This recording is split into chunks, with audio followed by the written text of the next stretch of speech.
안녕하세요. 범블한복덕방입니다. 구독과 좋아요, 알림 설정, 회원가입 부탁드리겠습니다. 미국 경제가 독주를 할 예정입니다. 올해 성장률이 G7 중에 1위, 독보적인 일이죠. 그만큼 유럽이 상당 부분 경제적으로 처져 있고 아시아 역시도 마찬가지고요. 그중에 한국이 굉장히 지금 하방 압력, 경제 하방 압력을 굉장히 많이 받고 있는 상황인데 이에 비해서 미국 경제는 불황이 없을 정도로 불황의 어떠한 그림자도 전혀 발견하지 못할 정도로 호황 쪽으로 지금 직진 풀 악셀을 밟고 있는 상황입니다. 증시 월가 전망치 훌쩍 뛰어넘고 있고요. S&P 500이 무려 25% 정도 상승을 하고 있는 그런 상황이죠. 그럼에도 불구하고 이런 호황의 그늘의 밑에 드리워져 있는 또 약간은 불편한 진실들이 있는데 도이체방크에서 연준 내년 물가를 좀 불편해할 것이다 라는 전망을 내놨습니다.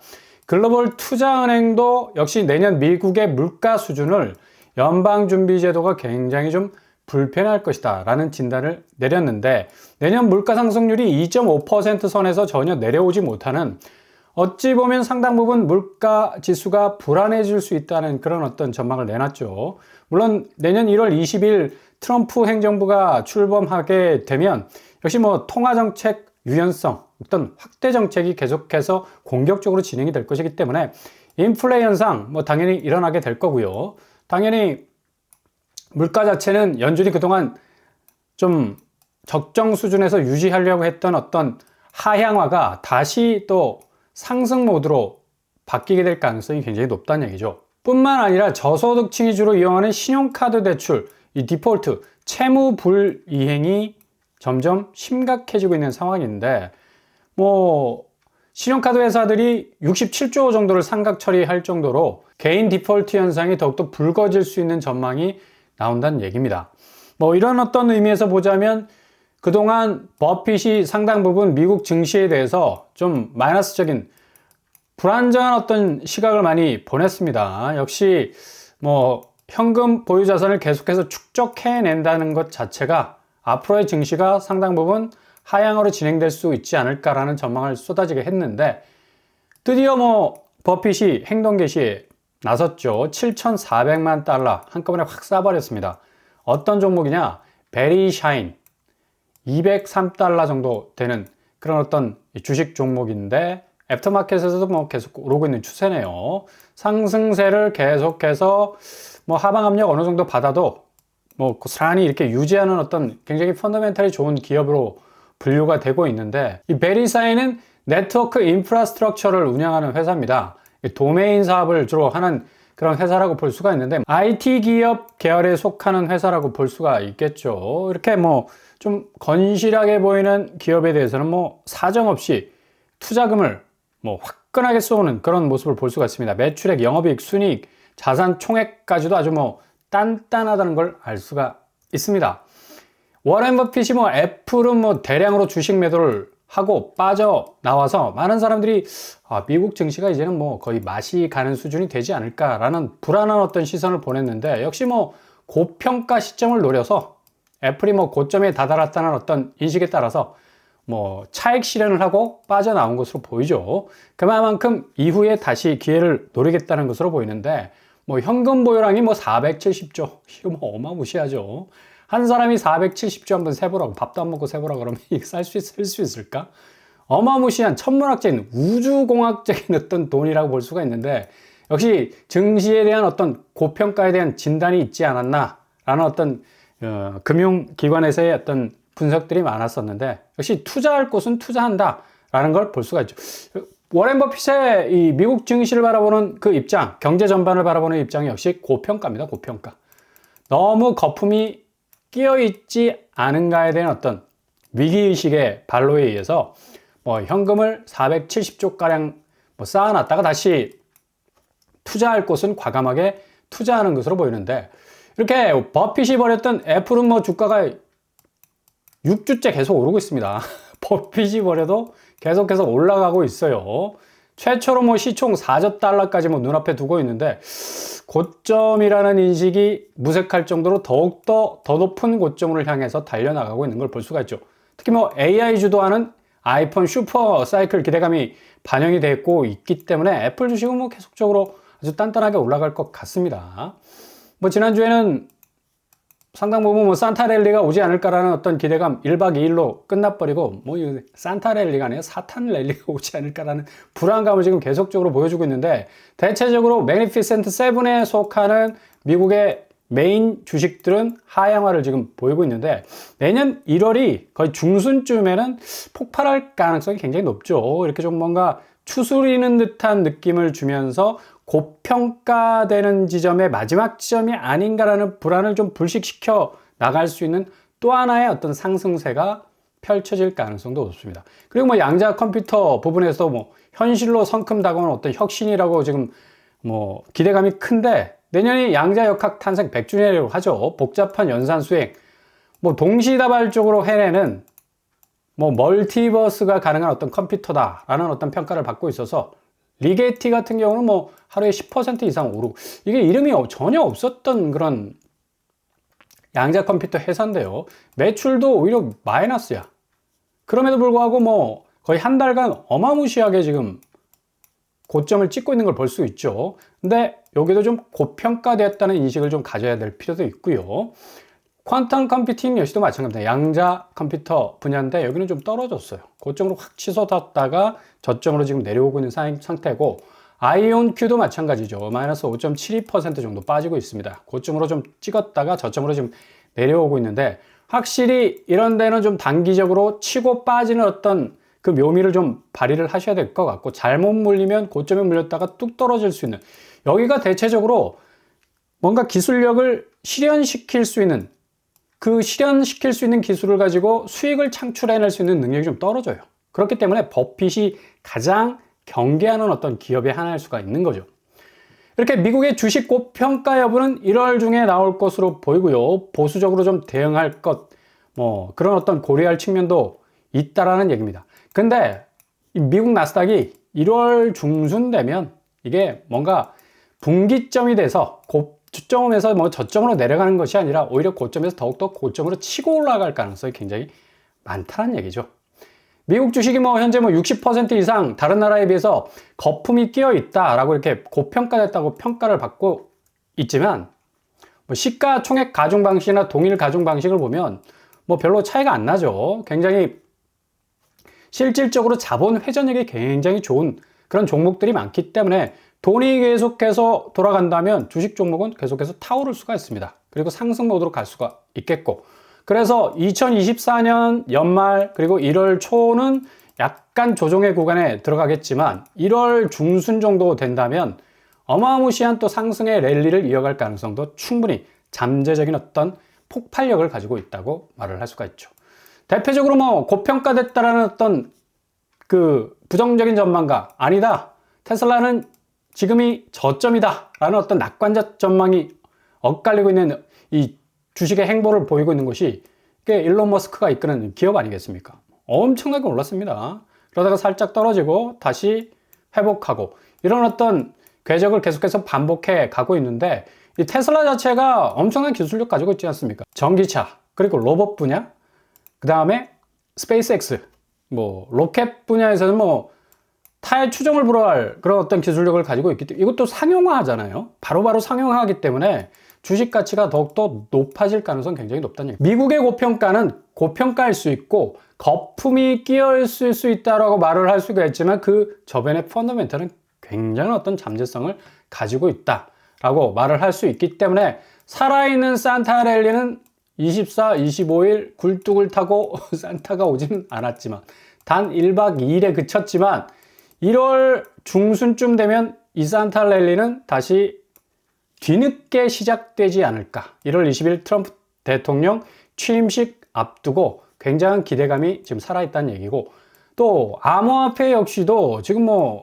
10% 등등하게 상당히 좀 떨어지고 있는 추세인데 여기도 다시 반등할 가능성이 굉장히 높다라는 점이죠. 그래서 뭐 많은 암호화폐 전문가들이 2025년을 알트코인 불장의 해라고 말을 할 만큼, 비트코인이 상당 부분 치고 올라가면 비트코인 이외의 알트코인들도 역시 따라갈 수밖에 없는 추세이기 때문에 불붙을 가상자산의 어떤 그 형국을 지금 예상하고 있다라는 얘기입니다.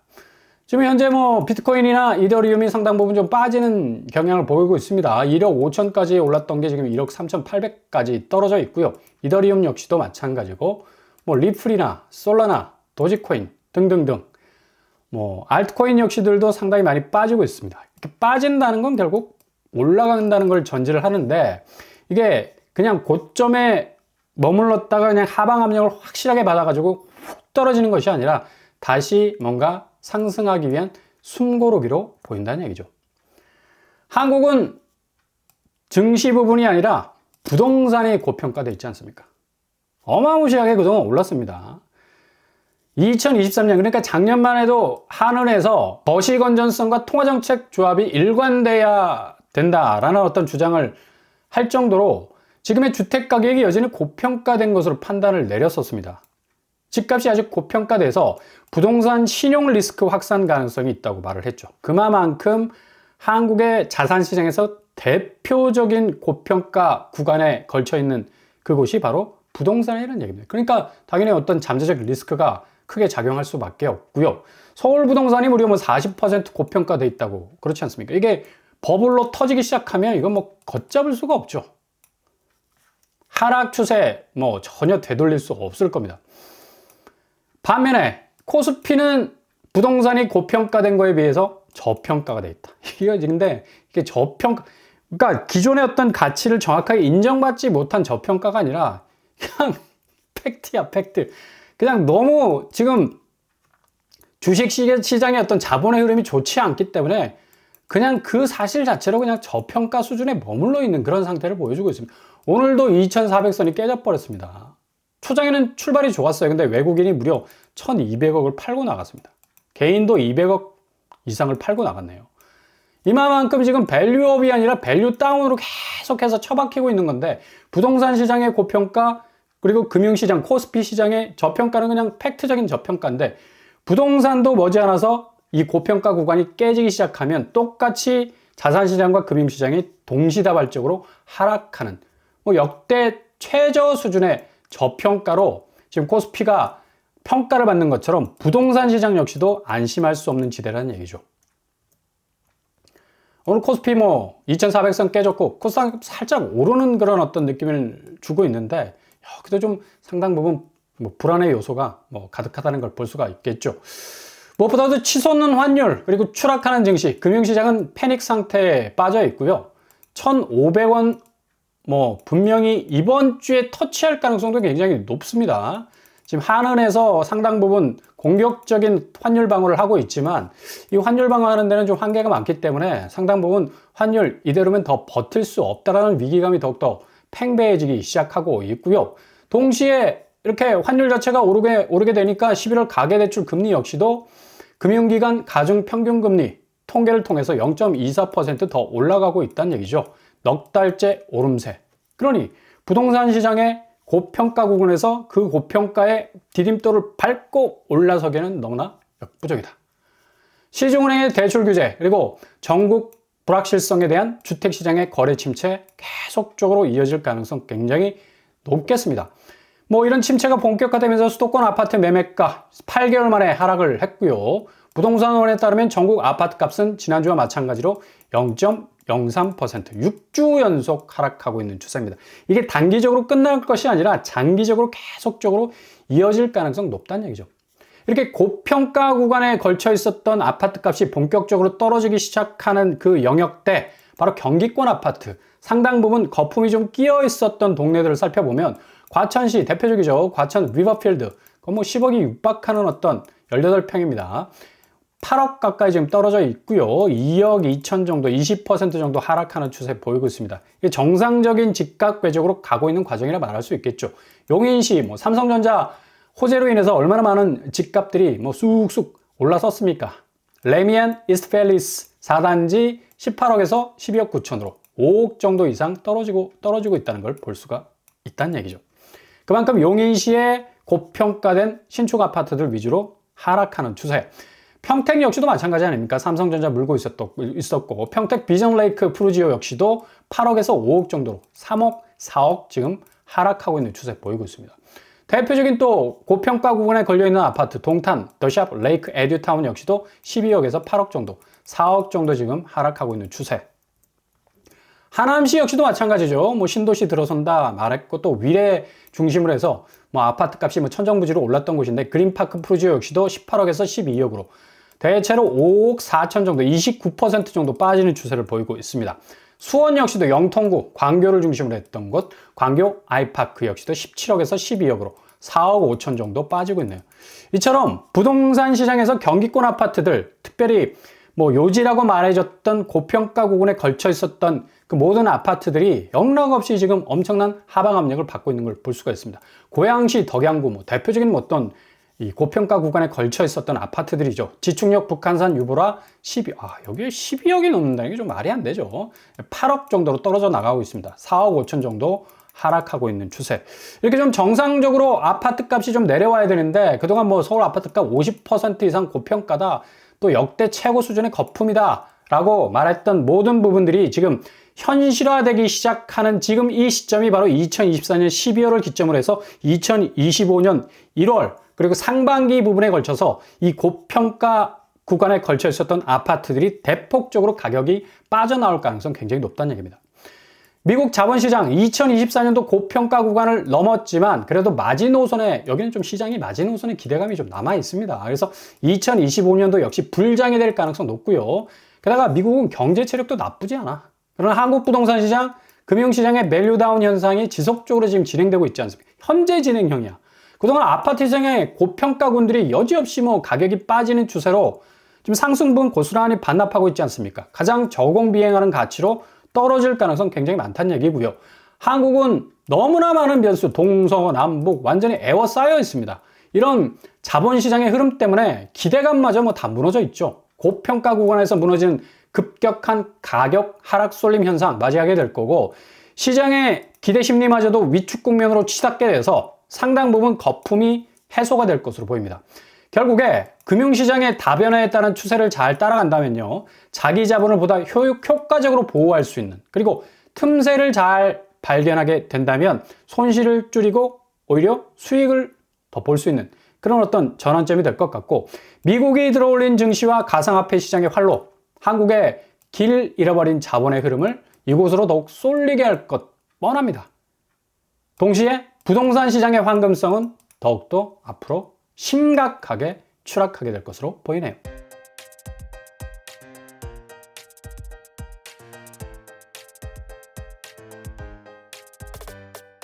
오늘의 부동산 캐릭터처 역시 금융시장의 다변화 무시 못하는 부분입니다. 지금 한국은 부동산 시장이 너무 고평가돼 있고, 그리고 금융시장은 저평가인데 그동안 뭐 기업 가치에 비해서 너무 저평가됐다라는 인식도 있었지만 지금 경제 펀더멘털이 안 좋게 지금 진행이 되다 보니까 그 저평가가 그냥 팩트야, 팩트. 이게 좀 굉장히 씁쓸한 부분이죠. 미국은 상대적으로 굉장히 이 기대 심리나 뭐 경제 체력이 좀 좋기 때문에 상당 부분 불장으로 갈 가능성 높은데, 한국은 지금 자산시장 거품 꺼질 가능성 많고요. 금융시장 역시도 지금 저평가 구간에서 좀 벗어나기 힘든 그런 상황으로 가고 있다는 사실. 그러니 이 두 가지 영역을 잘 들여다보시고 적절한 판단을 이어가신다면 아주 좋은 틈새를 발견하실 수 있을 겁니다. 오늘도 응원합니다. 항상 여러분의 길이 꽃길만 되실 수 있길 바랍니다. 자, 오늘 뻔뻔한 목표방을 마치겠습니다. 구독과 좋아요 부탁드립니다. 감사합니다.